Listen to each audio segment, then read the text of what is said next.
السلام عليكم ورحمة الله وبركاته.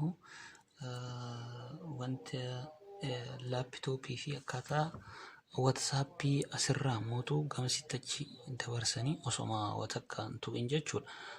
Osoo aappii tokkocha irratti gadi hin buusin jechuudha. Asitti kanarra WhatsAppii qaxxitaa achitti dabra. Wanti asii barreessan asirraa barreessinu jechuudha. Qaxxitaa achitti dabra. Eegaati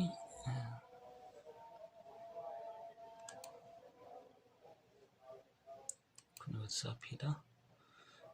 Akkaataa kompiitara irratti dabarsan jechuudha wanta asii barreessinu.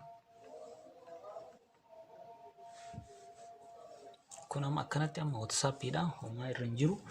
Homaa hin banamne jechuudha. Kun amma qaxxitaa WhatsAppii asitti ammoo baarkoodiin dhufee jira. WhatsAppiin jechuudha akkanumatti asirra jira.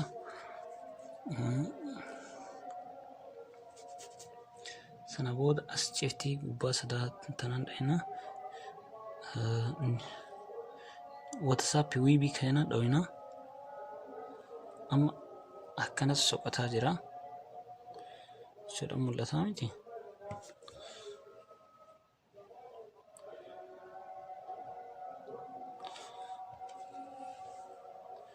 Kelas password bana aja cuy. As WhatsApp wibi kanan dahani kelas. Citin kunama log out from only device ya.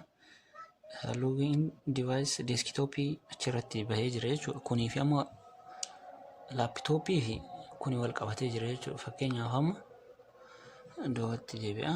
Asitti kanarra namoota jiru kana jechuudha. Warra asirra jiru kana asirratti bahee jira. Mul'ataa miti. Fakkeenyaaf amma kun asirratti deebi'ee jira jechuudha.